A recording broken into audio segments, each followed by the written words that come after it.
नमस्कार, जय हिंद प्यारे साथियों। स्वागत है आप सभी का आपके अपने YouTube चैनल अमन स्टडी पॉइंट में। तो साथियों, हाजिर हैं एक और सीटेड वीडियो के साथ जिसमें बाल विकास के प्रश्नों को देखेंगे। साथियों, यह वीडियो प्रश्न और उत्तर वाला है, यानी कि इसमें प्रश्नों को और उसके उत्तर को देखेंगे, यानी ऑब्जेक्टिव टाइप वीडियो नहीं है। इस चीज़ को आप लोग ध्यान में रखिएगा। और यह वीडियो प्राइमरी और जूनियर दोनों ही लेवल के जो कैंडिडेट हैं देख सकते हैं, दोनों के लिए उपयोगी है। तो चलिए शुरू करते हैं वीडियो को, और वीडियो में पूरे अंत तक बने रहिएगा। तो पहले पार्ट तक हम लोग 50 यानी 50 क्वेश्चन देख चुके थे। अब यहाँ से हम लोग आगे के प्रश्नों को देखेंगे। इस वीडियो में भी हम लोग पूरे 50 क्वेश्चन देखेंगे। तो चलिए देखते हैं आज का प्रश्न। गणित का सीखा हुआ ज्ञान भौतिक विज्ञान सीखने में सहायक होता है, यह कौन अधिगम स्थानांतरण है? तो इसको हम लोग धनात्मक स्थानांतरण कहते हैं। चलेंगे अगले प्रश्न की ओर। अगला प्रश्न है कि शैक्षिक समस्याओं का सर्वोत्तम समाधान क्या हो सकता है? तो समूह परिचर्चा द्वारा शैक्षिक समस्याओं का समाधान करना सर्वोत्तम हो सकता है। अगला प्रश्न साथियों कि स्थानांतरण में सामान्यीकरण का सिद्धांत किस शिक्षा मनोवैज्ञानिक ने प्रस्तुत किया है? तो यह C.H. जुड ने प्रस्तुत किया है। वीडियो आप लोग एक बार देखने के बाद दोबारा देख लीजिएगा ताकि आपका अच्छे से रिवीजन हो जाएगा। मस्तिष्क द्वारा अपनी स्वयं की क्रियाओं का निरीक्षण किस विधि द्वारा किया जाता है? तो आत्मनिरीक्षण विधि द्वारा किया जाता है। निर्देशन का अर्थ क्या है, ये पूछा गया है। तो निर्देशन का अर्थ है कि छात्रों को अपनी समस्या सुलझाने हेतु सहायता देना।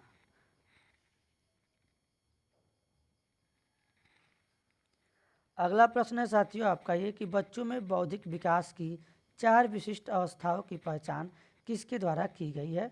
तो जीन पियाजे के द्वारा बच्चों में बौद्धिक विकास की 4 विशिष्ट अवस्थाओं की पहचान की गई है। विकास कभी न समाप्त होने वाली प्रक्रिया है, यह विचार किससे संबंधित है? तो यह जो विचार है निरंतरता के सिद्धांत से संबंधित है। और ये प्रश्न प्रीवियस ईयर क्वेश्चन पेपर में पूछा गया है। प्राथमिक स्तर पर एक शिक्षक में निम्न में से किसे सबसे महत्वपूर्ण विशेषता मानना चाहिए? तो यहाँ पर धैर्य और दृढ़ता को, ये भी प्रश्न आपका प्रीवियस ईयर में पूछा गया है। प्रीवियस ईयर क्वेश्चन आप लोग CDP का एक बार जरूर देखिएगा। बाल्यावस्था में बालक भौतिक वस्तुओं के किस आवश्यक तत्व में परिवर्तन समझने लगते हैं? तो बाल्यावस्था में जो बालक हैं भौतिक वस्तुओं के द्रव्यमान, संख्या और क्षेत्र के परिवर्तन को समझने लगते हैं। चलेंगे अगले प्रश्न की ओर।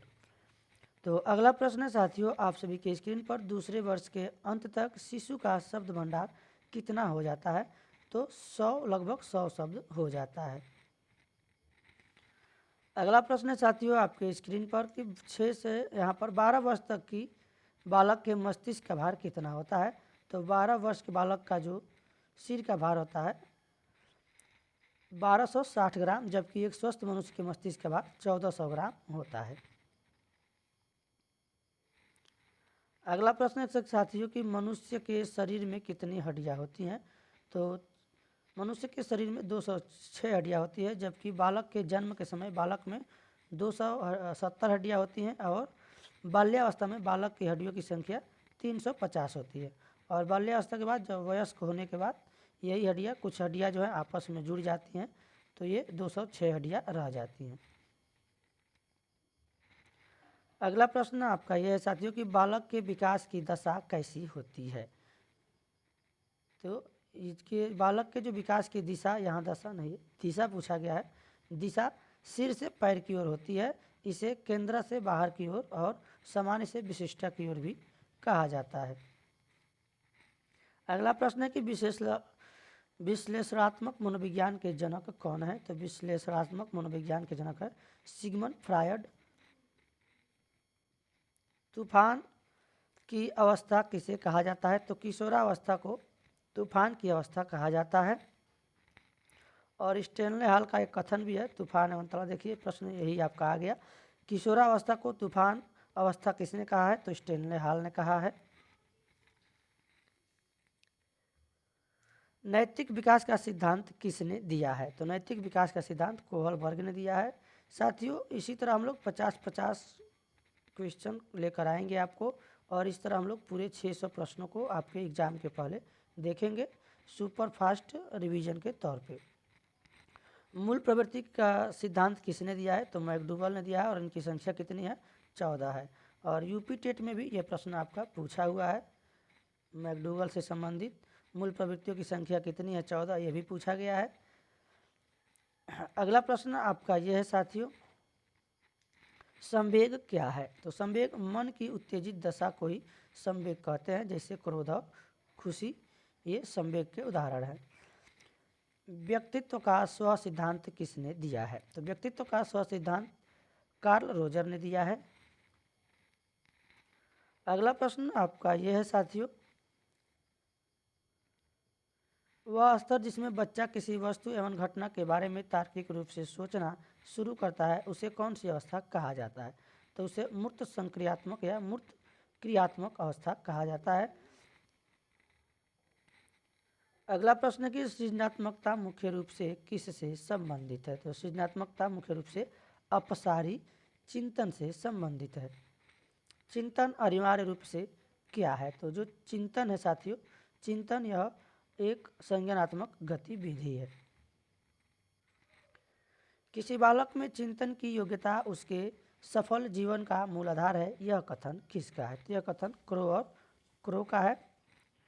और इस वीडियो का जो पीडीएफ है आप लोग कमेंट बॉक्स में कमेंट कर दीजिएगा। टेलीग्राम लिंक आपको वीडियो का डिस्क्रिप्शन बॉक्स में दे दिया जाएगा, वहाँ से टेलीग्राम ज्वाइन करके वहाँ से फ्री पीडीएफ आप लोग प्राप्त कर लीजिएगा, वहाँ पे आपको पीडीएफ प्रोवाइड करा दिया जाएगा। चिंतन की दृष्टि से किसी बच्चे में सर्वश्रेष्ठ चिंतन है तो उसे क्या कहेंगे? तो उसे हम तार्किक चिंतन कहते हैं। पियाजे के अनुसार किसी बालक में तार्किकता का अभाव किस आयु तक होता है? तो 7 वर्ष तक बालक में तार्किकता का अभाव होता है, किसके अनुसार? पियाजे के अनुसार।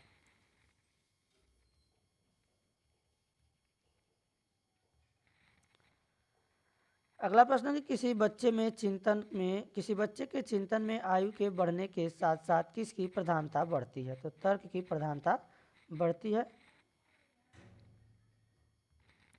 जन्म के बाद किसी बालक में चिंतन का विकास कब प्रारंभ होता है?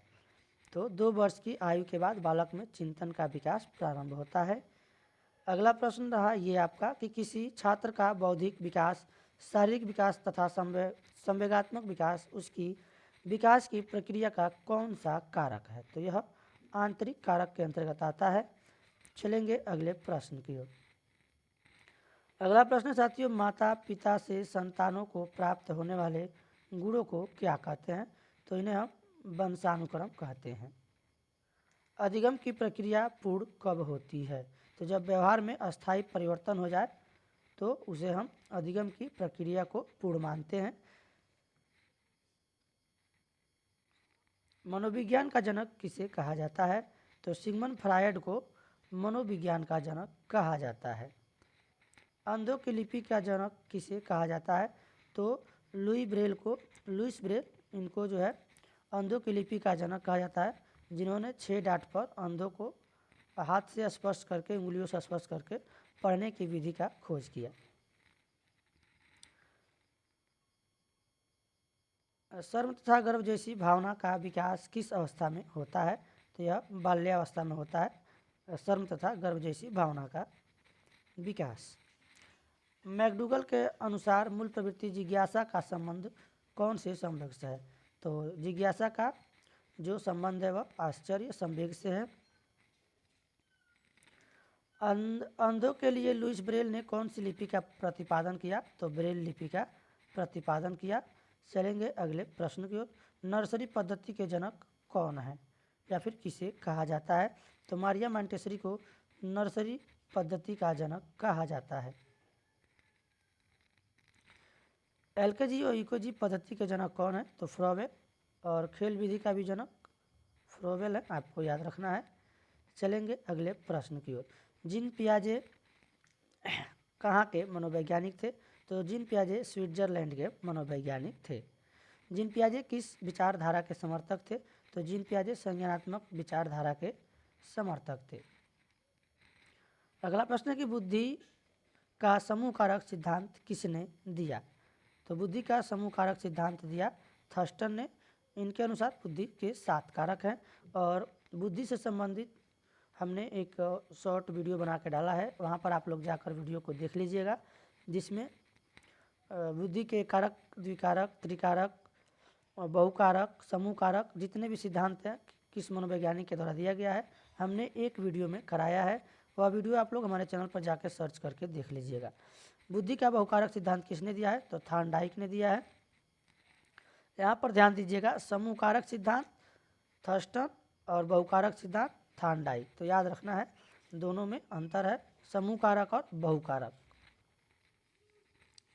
अगला प्रश्न है कि बुद्धि का बहुबुद्धि सिद्धांत किसने दिया है? तो हार्वर्ड गार्डनर ने बुद्धि का बहुबुद्धि सिद्धांत। अब ये बहुकारक सिद्धांत है या बहुबुद्धि सिद्धांत है, तो इन दोनों में भी अंतर है, आपको याद रखना है। बहुकारक सिद्धांत थॉर्नडाइक, बहुबुद्धि सिद्धांत गार्डनर ने दिया है। अगला प्रश्न है साथियों कि बुद्धि का तरल व ठोस सिद्धांत किसने दिया है? तो आरबी कैटल ने बुद्धि का तरल व ठोस सिद्धांत दिया है। तो अगला प्रश्न है साथियों आपके स्क्रीन पर, बुद्धि का प्रतिदर्श यानी नमूना सिद्धांत किसने दिया है? तो थॉमसन ने बुद्धि का प्रतिदर्श, नमूना या फिर सैंपल सिद्धांत दिया है। अगला प्रश्न है कि सीमा हर पाठ को बहुत जल्दी सीख लेती है जबकि लीना उसे सीखने में ज़्यादा समय लेती है। यह विकास के किस सिद्धांत को दर्शाता है? तो व्यक्तिक सिद्धांत को दर्शाता है या फिर व्यक्तिक विभिन्नता को दर्शाता है। यहाँ से प्रश्न आपका प्रीवियस ईयर में पूछा गया है। अगला प्रश्न है कि निम्नलिखित में से रिक्त स्थान के अतिरिक्त सभी वातावरणीय कारक विकास को आकार देते हैं। तो शारीरिक गठन यहाँ पर इसका आंसर है। यह अभी आपका प्रीवियस ईयर क्वेश्चन से प्रश्न पूछा गया है। ये जो है हमने प्रीवियस ईयर क्वेश्चन पेपर में आपको प्रश्न CDP में कराया है। चैनल पर जाकर एक बार प्रीवियस ईयर क्वेश्चन पेपर देख लीजिएगा। एक अच्छी पाठ्य पुस्तक किससे बचाती है? तो लैंगिक पूर्वाग्रह से एक अच्छी पाठ्य पुस्तक बचाती है। जिन पियाजे के संज्ञानात्मक विकास के किस चरण पर बच्चा वस्तु अस्थायित्व को प्रदर्शित करता है? तो यह पूर्व संक्रियात्मक चरण पर बच्चा वस्तु अस्थायित्व को प्रदर्शित करता है। अगला प्रश्न यह है कि वह विचारात्मक प्रक्रिया जिसमें नूतन, वास्तविक तथा उपयोगी अवधारणाओं का प्रस्तुतिकरण निहित हो उसे क्या कहा जाता है? तो उसे रचनात्मकता कहते हैं।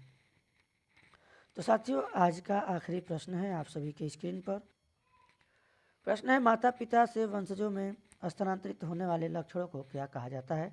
तो इसे हम आनुवांशिकता कहते हैं। तो साथियों आज की वीडियो में बस इतना ही, मिलेंगे नेक्स्ट वीडियो में। अगर वीडियो पसंद आया हो तो वीडियो को एक बार लाइक और शेयर कर दीजिएगा और चैनल पर पहली बार हैं तो चैनल को सब्सक्राइब कर लीजिएगा और बेल नोटिफिकेशन आइकन को प्रेस कर दीजिएगा ताकि सभी नोटिफिकेशन आप सभी तक समय से पहुंच सके। तो मिलेंगे नेक्स्ट वीडियो में, तब तक के लिए धन्यवाद। जय हिंद।